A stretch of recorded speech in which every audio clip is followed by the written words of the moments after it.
Bismillahirrahmanirrahim. Assalamualaikum warahmatullahi wabarakatuh.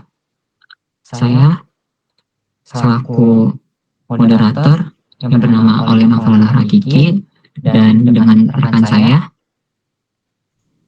Muhammad Rian Hidayat. Saya Nafiro Rangga Saputra.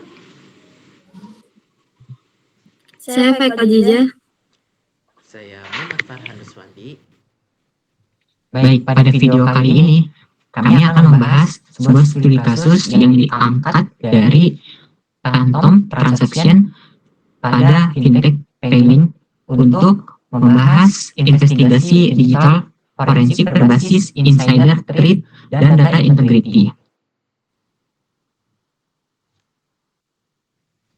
Baik, akan saya lanjutkan di sini. Jadi untuk ringkasan insiden dan temuan kuncinya, di sini pada tanggal 12 Januari 2026 pada jam 1:30 waktu Indonesia Barat terjadi sebuah anomali transfer massal tanpa otorisasi atau tanpa verifikasi dari akun yang bernama sistem underscore OPS melalui jaringan internal. Kemudian ditemukan sebuah temuan utama yaitu berupa eksekusi serangan menggunakan cron job otomatis dan suspek atau pelaku utama adalah mantan karyawan IT yang mengundurkan diri 3 hari sebelum kejadian.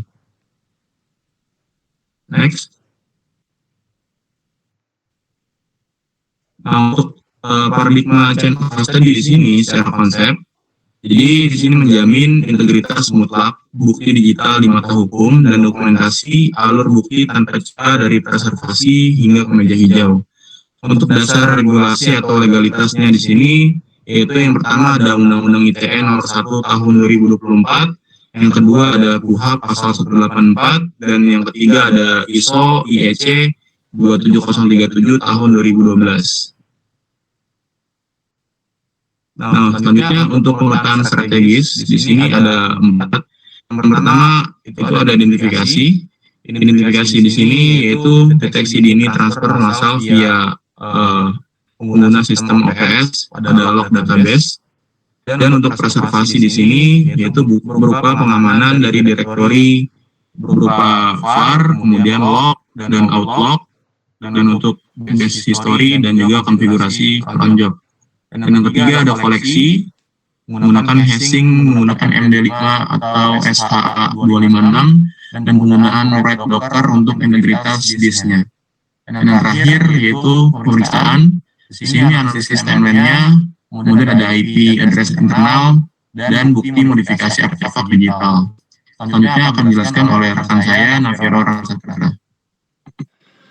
Di sini ada dashboard kesiapan chain of custody. Yang pertama ada status kesiapan terpenuhi, kriteria umum, objek nilainya dia dokumentasi standar operating producer atau SOP. Yang kedua ada sangat kuat, kriteria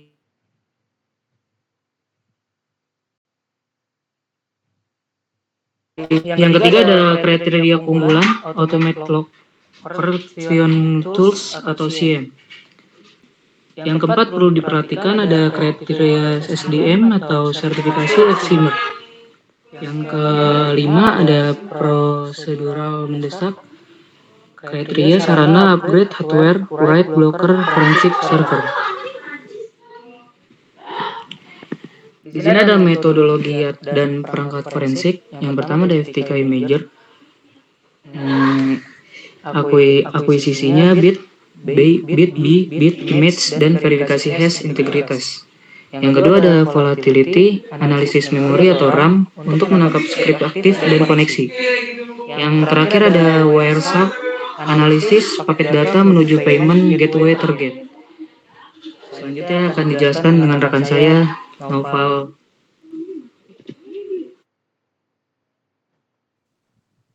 Baik, pada di slide initial response, kami akan membahas sebuah bukti prioritas mencakup 3 langkah utama. Yang pertama, kami akan mengecek melalui log transaksi server dengan tujuan kronologis transfer untuk mengetahui dari sisi akun, IP, hingga rekening tujuan dalam permasalahan ini. Dan yang kedua merupakan script cron job, salah satu dari instrumen eksekusi otomatis, dan ini mencakup dari segi kerentanan untuk dilakukan penghapusan atau penghilangan data dari transaksi.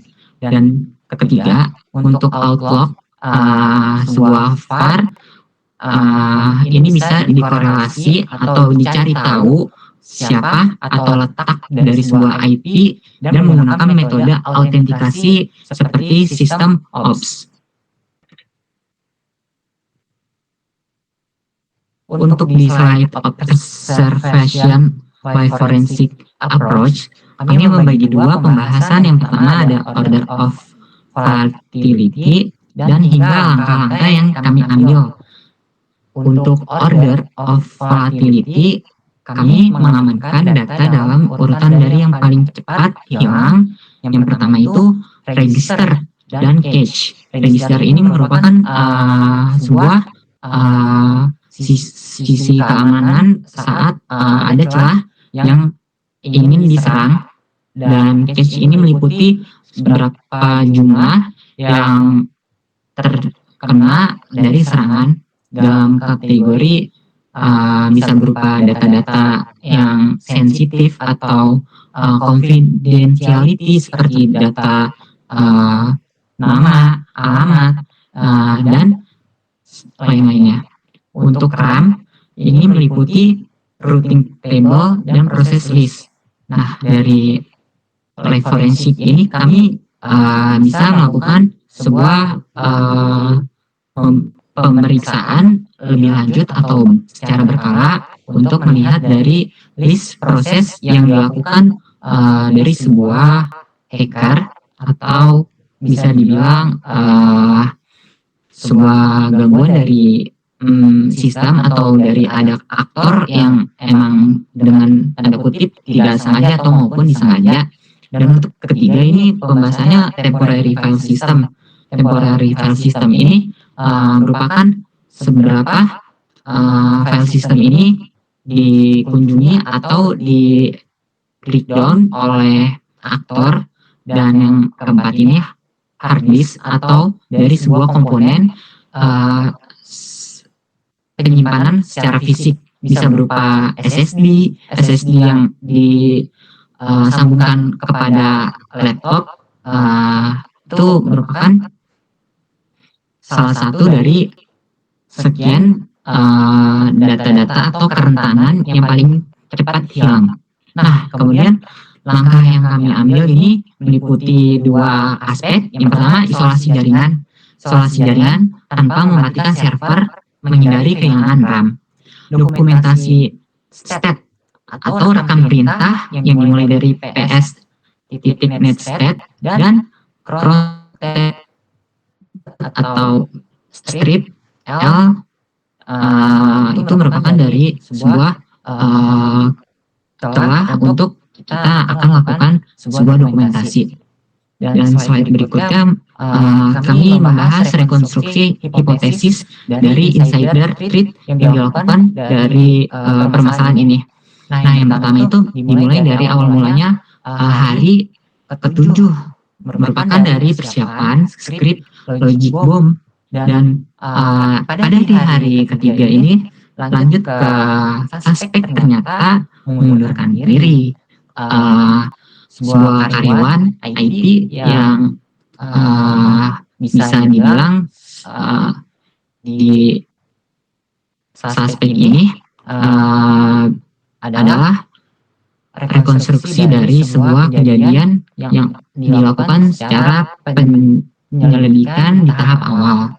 Pada di hari H, ternyata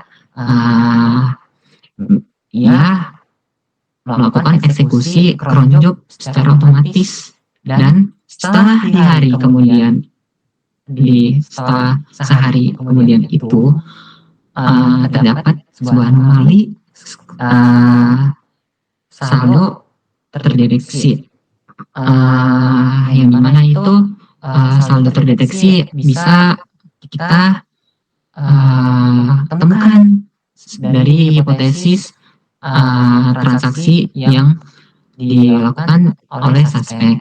Nah, kesimpulannya atau ternyata pelaku memanfaatkan jeda waktu antara resign dan saat revocation atau bisa dibilang sebuah pengambilan alih data yang dilakukan tanpa disadar oleh perusahaan, dan aksesnya itu menanam time bomb script yang terpicu saat ia sudah tidak berada di kantor. Nah, si aktor atau suspeknya ini cerdas karena dia udah menyimpan skrip yang ada pada server kantor itu. Jadi dia ada main di celah keamanan dan dilakukan untuk ya hipotesis ini menjawab dari penyelidikan dari mulai hingga sebelum ia resign udah ada indikasi cara keamanannya perlu dilakukan pengecekan secara berkala. Kemudian akan dijelaskan oleh rekan saya.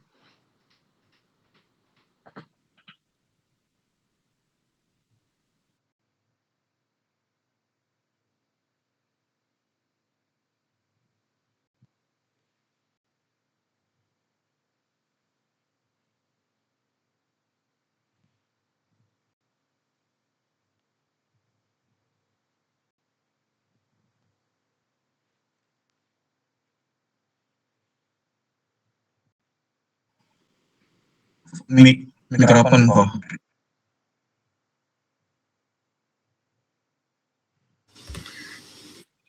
Di sini ada teknik anti forensik pelaku yaitu self delete, yaitu script otomatis hapus dirinya sendiri setelah jalan, jadi bukti langsung hilang. Kemudian ada time stopping, yaitu waktu file dimanipulasi biar gak sesuai sama waktu asli, jadi investasi jadi bingung. Kemudian di sini ada akun proxy, yaitu pakai akun sistem bukan akun pribadi biar nggak langsung ketahuan siapa pelakunya. Jadi tuh pelaku ini paham banget soal forensik digital. Jadi dia sengaja nutup jejak. Lalu di sini ada evidence discovery dan curving, yaitu 82% script berhasil dipulihkan pakai teknik sharping, yaitu ngambil data yang udah dihapus dari strong. Lalu ada image analysis, yaitu ditemukan data di bagian sistem file yang belum terpakai. Isinya ternyata penting, kayak daftar rekening tujuan transfer. Jadi intinya walaupun dihapus, data digital itu jarang benar-benar hilang total.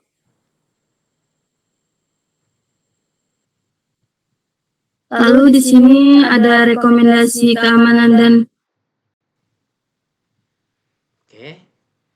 biar saya ambil alih untuk mengenai rekomendasi keamanan dan prosedural.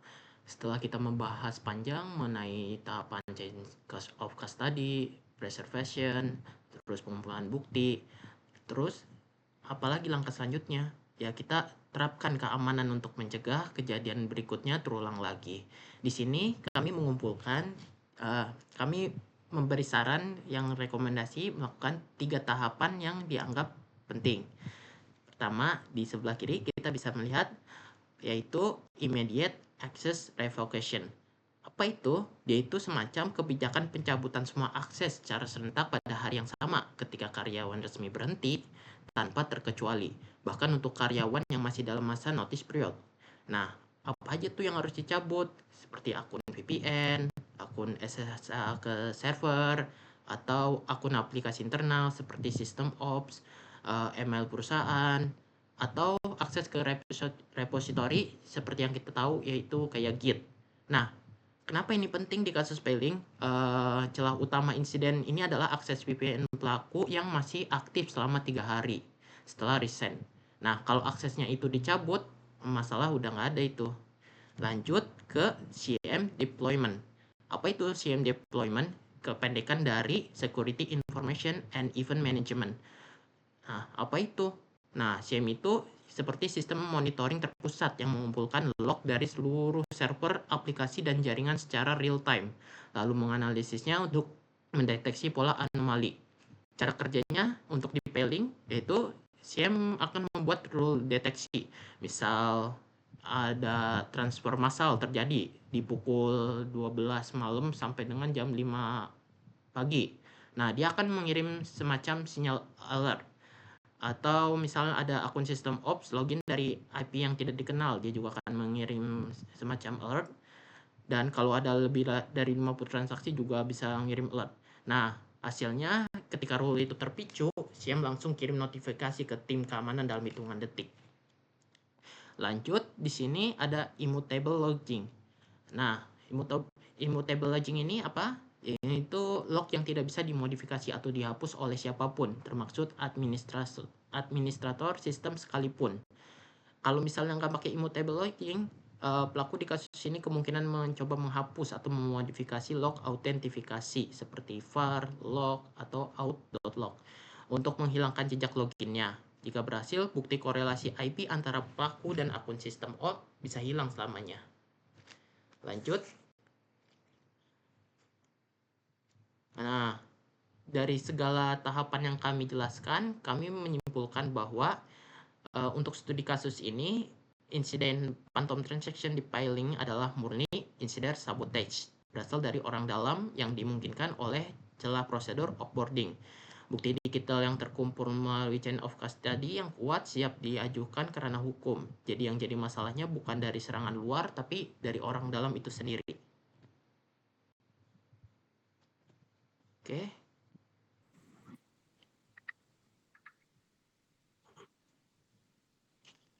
Baik, dari kami cukup sekian. Apabila ada kekurangan, mohon dimaafkan. Dan apabila ada hal yang emang untuk bisa diambil ilmunya, ya mohon diteruskan. Dari kami tutup. Wassalamualaikum warahmatullahi wabarakatuh.